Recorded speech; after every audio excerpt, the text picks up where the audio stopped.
Welcome to the NOLAReport.com. I'm your host, David Abity. Today I have with me Miss Jennifer Werther. Miss Werther is running for the high office of sheriff here in St Tammany Parish, Louisiana. Miss Jennifer, thank you for meeting with me. And just can you tell us a little bit about yourself? Sure, thank you. My name is Jennifer Werther. I go by HAP as a nickname, and I'm a retired Navy chief, running for St Tammany Parish Sheriff. I was raised here in St Tammany, and then I was gone in the Navy for 23 years.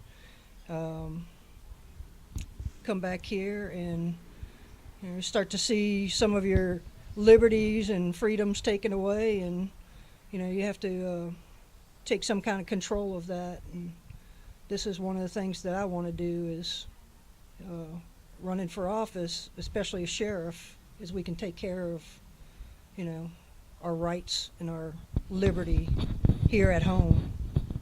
Being part of the Navy, you took an oath to uphold the Constitution. How important do you take that oath, and what does it mean to you? Sure, that's a lifelong oath as well for any military. They believe in that the rest of their life. Upholding the Constitution, we did our oath to uphold the Constitution, and in this position, it is a major requirement for a sheriff to uphold the Constitution for our citizens. We're the buffer to keep our citizens safe. So not just safe, but protecting their rights. Definitely. The sheriff holds a position to keep that balance of power.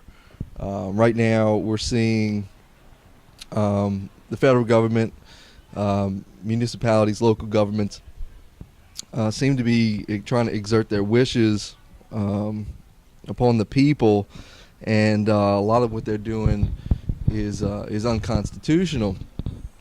So what specifically could a parish sheriff or county sheriff do to keep that balance of powers that the founding fathers had intended? One thing is the militarization. We can stop the taking this equipment from the federal government.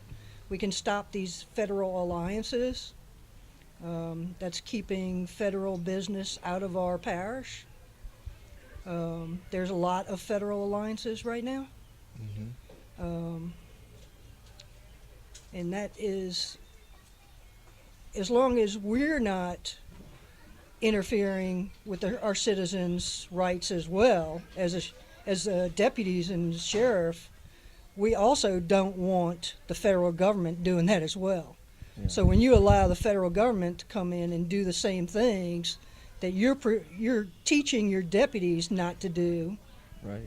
It has to be stopped right here, and that's the one thing the sheriff does, especially as a constitutional cop. Going into it a little bit further, there's a tremendous amount of federal funding that's been given to these local offices. I've heard my sheriff in Jefferson Parish say that there are no strings attached to this money. Do you believe that? And is this would you deny federal money because of whatever reason? Right. It's it could be a give or take kind of thing. I could see where it's kind of like our federal alliances or our foreign alliances. Mm-hmm. So, we help this one out, they help us out, that kind of thing. And it's kind of that same idea when you start bringing in federal government and you start accepting things, and then they may ask you to do something, you start doing it for them.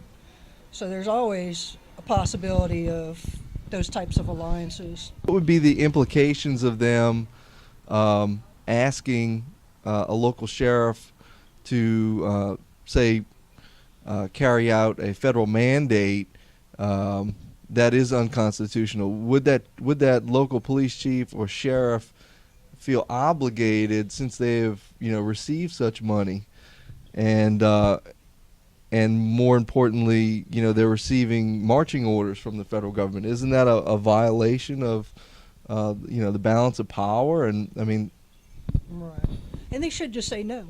I mean, right there, if the federal government wants to come in and say and take guns, yeah, and we know the parishes did that after Katrina, right? They went around and they confiscated guns. right, Well, you have places around the country where, the federal government wants to do that, states are doing that. A parish or a county, the sheriff can say, no, you're not coming in here. right. They have to stop it. And That's the constitutionalist. the local sheriff has the authority to arrest a federal agent or whomever is trying to Right. violate the God-given rights of the citizens of this here United States. I think the biggest thing is looking at a peace state instead of a police state, and the further we get away from this police state mentality, we have this huge Department of Homeland Security, this huge cybersecurity now, all these things that are happening, all the martial law that's Right. taking place, different things, and we get further away from that towards liberty and away from the tyranny, and we have to get as far away as we can from that. We can bring it back to a peaceful state. We do not have to have this police state that's all juiced up on attacking citizens. Right. You mentioned gun control. What are your feelings towards gun registration? I think we need to go back to constitutional carry, which is no registration for concealed or for open.